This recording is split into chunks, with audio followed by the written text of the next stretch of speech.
And we're back. I have no idea what happened to the last video. All of a sudden, I just only saw black instead of seeing my own face and etc. So we're going to start back up here. I really apologize for the technical problems. We were talking about Name Me Nobody, which is an incredible book. It is local to the Hawaiian Islands. And so the young women, there were a couple of guys in the group, but it was mostly young women. They had never read a book before, ever, that was set where they live. And so this was extremely meaningful to them. And then I think I was saying this when we got cut off before, it's signed by the author. And the reason that it's signed by the author is because we actually invited her to come and speak to the students. You can see like I have a million sticky notes in there of all the things that I wanted to talk about with my students about this book. But it's really incredible. And I was saying before, it's written for a young adult audience. And so it's totally appropriate for young adults. It is also very digestible for regular adults. So we're going to move on to the next one. This is Leonard Peltier. He is a really incredible activist. Truly one of the saddest moments in Barack Obama's presidency was when he failed to allow clemency for this man. So this is one of the books that I sent up to the land last year with Chris, and truly it radicalized him in a huge way. And this is one of the most difficult books that I've ever read. It's not difficult in a vocabulary sense. It's not difficult because of the grammar. It's difficult because it's extremely painful content. An extremely brave, extremely wonderful person is still in prison and suffering. So the subtitle for this book is My Life is My Sundance. So if you're not familiar with the Sundance ritual, that's something that you can learn about. There's a little bit about it in the book, but to be honest, there's not a ton of explanation. That's not really the point of the book, to explain it to outsiders. But anyway, so that is a really incredible book. I definitely recommend checking it out. And this next one is one of the books that revolutionized my life early on. I'm trying to remember how young I was when I read this book, and I think probably too young is the answer to that question. I was a very voracious reader, and I was basically just set loose in the library to read whatever I felt like reading. And so I got my hands on some stuff that I probably wasn't entirely equipped for. And this I think counts. I'm pretty sure I was like 10 or 11 when I read this. There's some very adult content. There's some sexual assault stuff. There's some very disturbing, just it's hard for kids. So I would not say this is a young adult novel. I would say this is a definitely very adult novel. It's The Women of Brewster Place by Gloria Naylor. There is imagery in this book that will be with me forever. I will never be able to forget, and I shouldn't be able to forget, because there are things in this book that we as white people need to know. And it's not fair to ask the Black people in our lives to tell us that stuff, okay? Lots of Black authors have already done the emotional labor, and so we can read about it. We don't have to make somebody talk about the things that are really difficult for them for our benefit, right? For their benefit, if we are there to help them, right? If we are there to learn about our own racism, go with books, right? Your friends do not need to be doing emotional labor on your behalf right now. This is such a great book. And frankly, all of his work is really great. Between the World and Me. So I said before we were going to talk about James Baldwin's legacy. This is from the other video. So here's what Toni Morrison had to say about this book. I've been wondering who might fill the intellectual void that plagued me after James Baldwin died. Clearly, it is Ta-Nehisi Coates. The language of Between the World and Me, like Coates' journey, is visceral, eloquent, and beautifully redemptive. And its examination of the hazards and hopes of Black male life is as profound as it is revelatory. This is required reading. So So that's what Toni Morrison has to say about this book. I definitely recommend you guys take a look at it. Honestly, this one is a hard one. It was hard for me. It was a little hard for Chris. He's really, really smart. He uses lots of really big words. He uses very like grandiose sentences. There's some work. You have to be smart and do some work to read this stuff. But it's worth it. It's totally worth doing that work because you will get a lot of benefit out of it. You will understand a lot of stuff that you didn't understand before. And speaking of Toni Morrison, one of the other books that's missing from my stack, actually like all of her books are I have a few of them here and there, but I went looking and I can't find the one that I want. It's called The Bluest Eye, and it's also written for a young adult audience. So Toni Morrison is an extremely smart human, like way smarter than me for sure. And so whenever I read one of her books, it's hard. Like I look up words that I didn't know what they were. And then there's also cultural things where the way that Toni Morrison writes, she is not explaining anything to people who don't get it. She is dropping you in a world and letting you swim in that world. So like if you understand what's going on, great. If not, she is not going to catch you up. There's not going to be like 10 pages of exposition about like the cultural thing or about the characters. Like you're not going to get any of that. You are just going to be dropped into the situation. So one of the things I appreciate a lot about The Bluest Eyes, because it's written for young adults, it's actually a lot more accessible for regular adults, right? And it's a really powerful story. A lot of times it's funny about me. I don't necessarily remember every single plot point in what I've read, but I remember what I learned and I remember how I felt. And I've read The Bluest Eye several times, and a number of her other works. Song of Solomon is really powerful to me as well. But I would start with The Bluest Eye, and particularly if you have young people in your life. It is written for young people, and so they can definitely read it, and they can benefit from that. I wish I had read it when I was younger than I am now. All right, and a little drink. And if folks have questions, feel free to put them in the comments. I will try to see them while we're live. If not, I'll just come back and comment after the fact. So definitely feel free to ask questions or make comments, what have you. I really, really love this one. This is called Love, Inshallah, The Secret Love Lives of American Muslim Women. So I really love this book, but I particularly love it because I know one of the authors. I actually think I know a couple of the authors. So my friend Taz is a phenomenal human, and I just adore her. And her story in here is called Punch Drunk Love. Okay, she's a Muslim punk, and there's a whole subculture, and you can learn about that. The thing I love about this book is that I didn't know how diverse Muslim women are. There's actually a companion book that is written as short stories by Muslim men.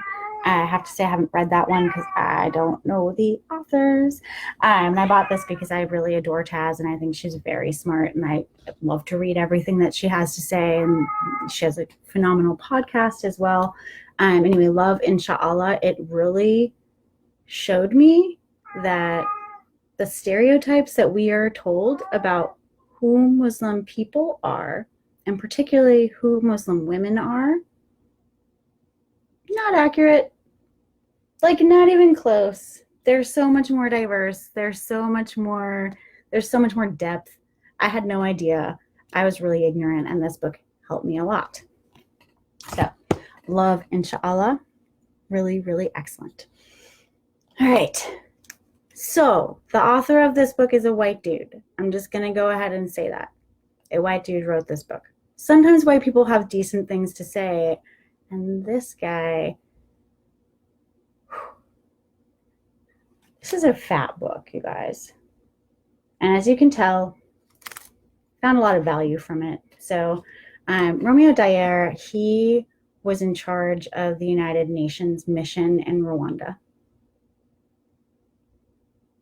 And a lot of you know that before I was a farmer, and before I was doing a ton of direct practice and social work, my field was genocide prevention.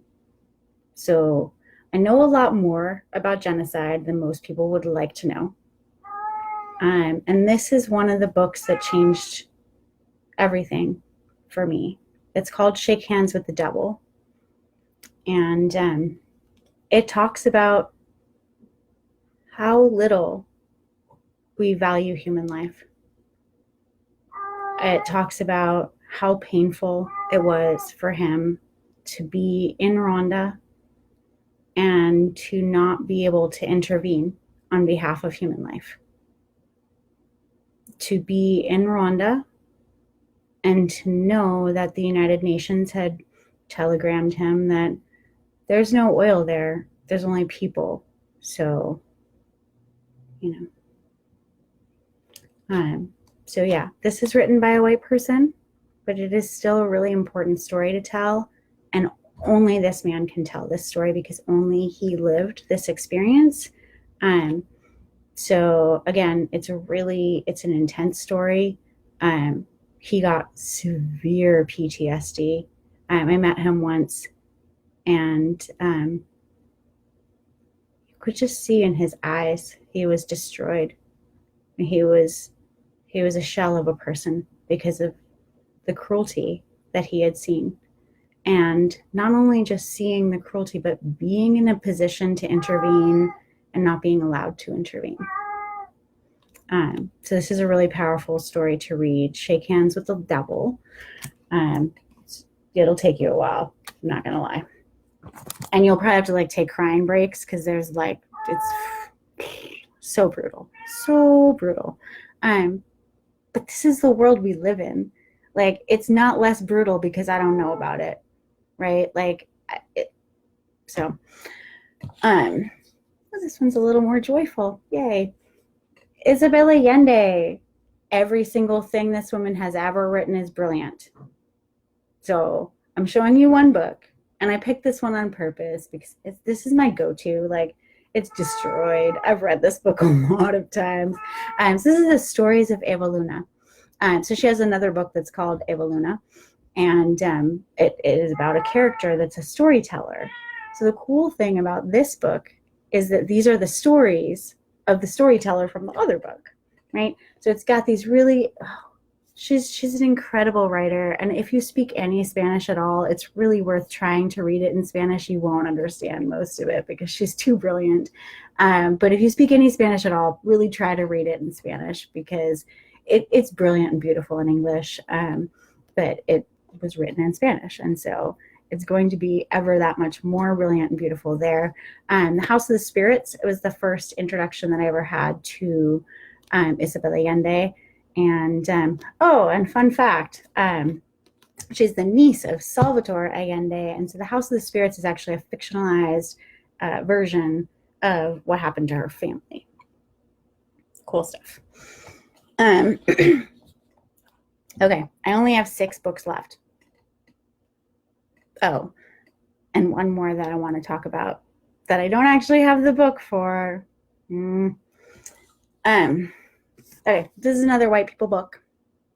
It's called All Souls, A Family Story from Southie.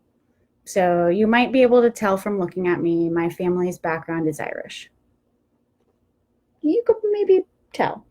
And my family came to Boston and, settled there fairly recently, several generations back, but not that many.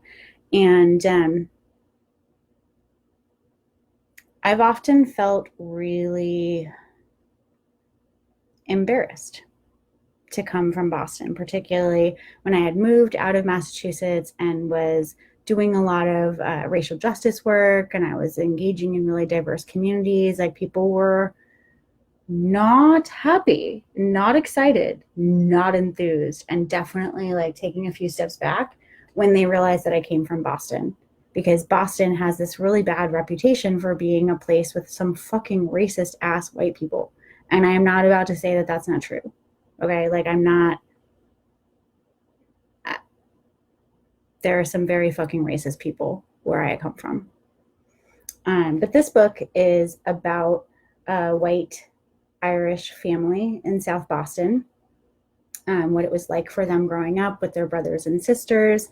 It's an autobiographical story, so you can actually see this is the kid who wrote it, and these are the kids in his family, some of the kids in his family. And the thing I really appreciate about this book is that, to me, it helps me understand how they could have behaved so poorly. Like, what in your life makes you think it's okay to throw rocks at small Black children in school buses? What gets you to that point? And this book talks about it. And it really helped me to understand, not to condone, that shit was not right, but it helped me to understand what kind of desperation pushes you to a place where you think it's okay to be violent against children. So it talks a lot about white poverty. It talks a lot about poor white people being pitted purposely by people in power against Black people. Okay, like, this was done on purpose. These Irish people responded in a real shit way, in a really wrong way, in a very fucking wrong way. But they were set up. And we're in the position right now to be set up again. So it's important that we know to look for that, okay? When poor white people are getting pitted against poor Black people, poor Indigenous people, poor people of color, we have to notice that that's happening and be like, you know what? I'm not taking the bait. So this is my how to understand how poor white people can become so racist and so dangerous so fast. The second book I wanted to talk about, in the same vein that I don't have a copy of and I don't know what happened to mine, is a book called Bastard Out of Carolina by Dorothy Allison. So whereas this is the story of northern white poor people, Dorothy Allison's story is about southern white poor people, and about the various difficulties that they encounter in life. It's less specifically racially focused than this book, but for me, as a northern poor to middle class white person, I really did not understand anything about the white experience in the South, or the Black, any kind of experience in the South, right? But Dorothy Allison really helped me understand, like, what does it mean to have fucking nothing? Like, really, to come up with nothing and no opportunities and no good examples and a lot of confusing stuff. And then how do you put this all together? So it's called Bastard Out of Carolina by Dorothy Allison. All right, we're getting to the bottom of the stack, you guys. I'm amazed. Thank you for hanging in here. I appreciate you being on here with me. So this is also written by a white person. I'm just putting like the white disclaimer on, like, I understand that, like, these are written by white people. However, these are really diverse stories about women and about their relationship to their bodies. Okay, there's stories of trans women in here, and Eve Ensler goes all around the world and interviews women, and they talk about very intimate things, intimate physical things, but also like intimate emotional things. And so the Vagina Monologues is a very powerful piece of artwork. It is definitely through the mouthpiece of a white person. So it's not the same as reading a piece that was written by a Black woman, right? When we read this, we're reading a white person's take on what she heard a Black person say. That being said, I still think it's really valuable.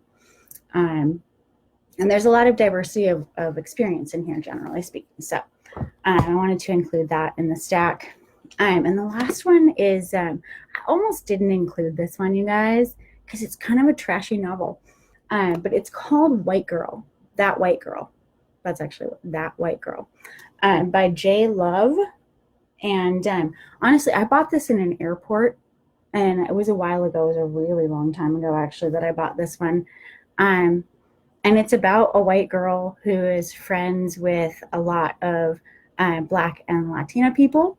And she's the only white person that's around. And to be honest, like I actually really related to a lot of this story where she's trying to understand and she's trying to be cool and she's trying to straddle kind of like a world of white expectations from her family and school, and then a different set of expectations from her friends.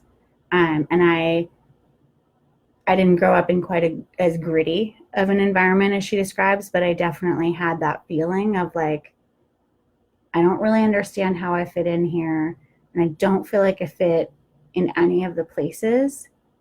Um, so I found this really valuable. Again, it's like a super trashy novel. I don't know where I even find it other than the airport. Literally, I bought it in the airport. Okay, last three books are nonfiction.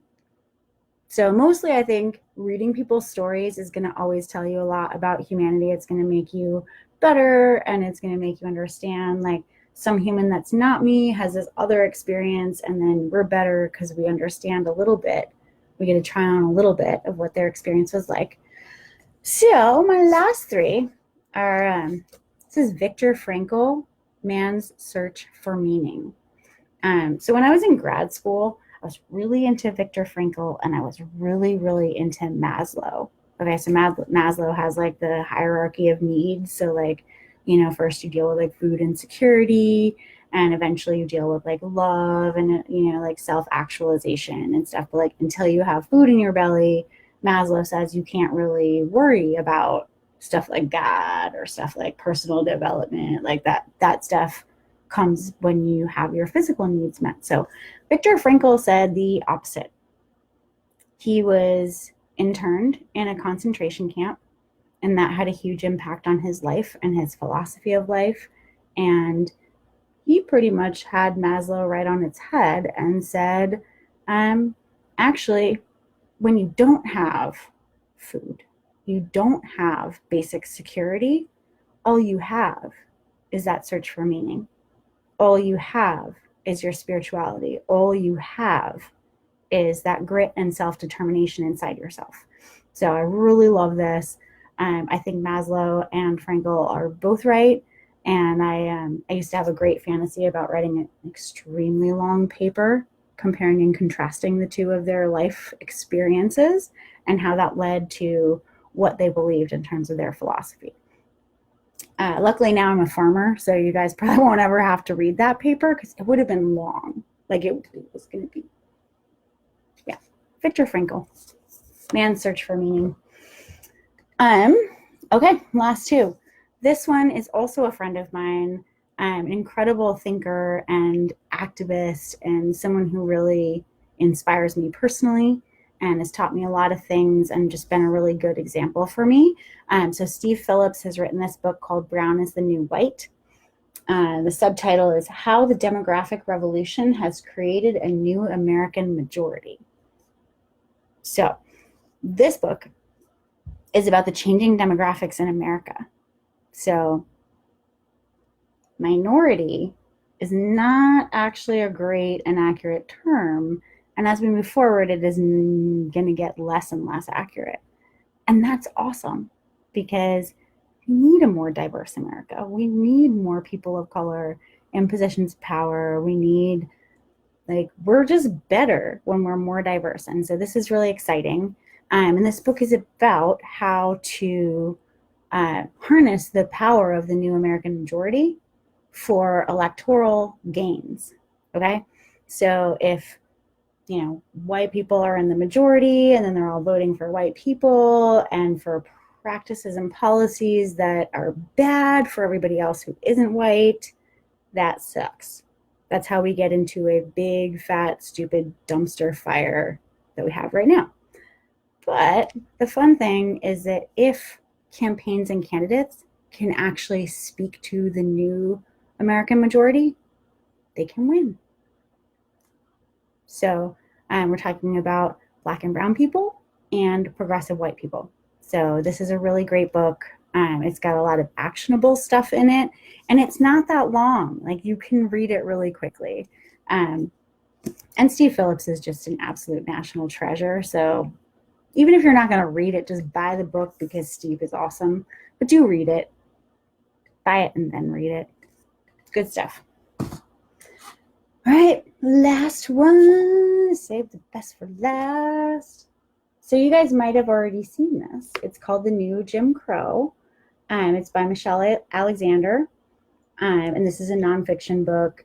I really like the subtitle on this, Mass Incarceration in the Age of Color Blindness. So one of the things I really like to talk about with people is how damaging it is when we lie and say we don't see color.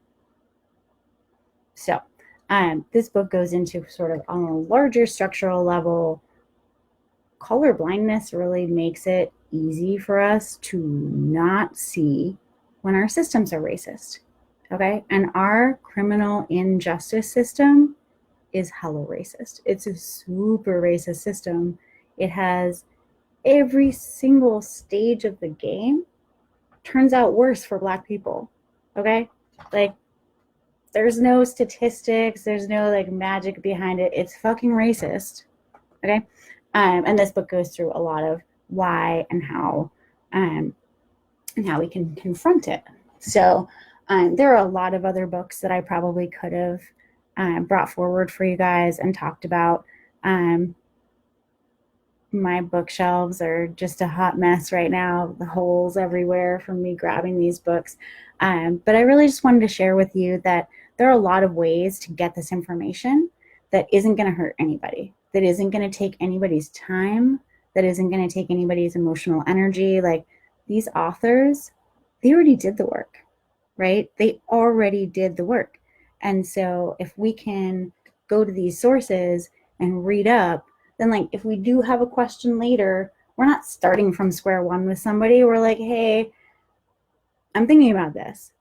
And that's better than being like, I don't really know what to think. Can you tell me? I'm starting from square one, right? So like, let's do some work ourselves. Let's familiarize ourselves with some people's lived experiences. Let's familiarize ourselves with lived experiences that are well outside what we have known. Every single one of these books challenged me to learn and grow as a person, and I'm really grateful for that. So I'm going to sign off for tonight, but thank you so much for watching, and thank you for reading. I'm looking forward to reading your comments and finding out what you guys think about all these awesome books that have changed my life. Have an awesome night. Solidarity, folks.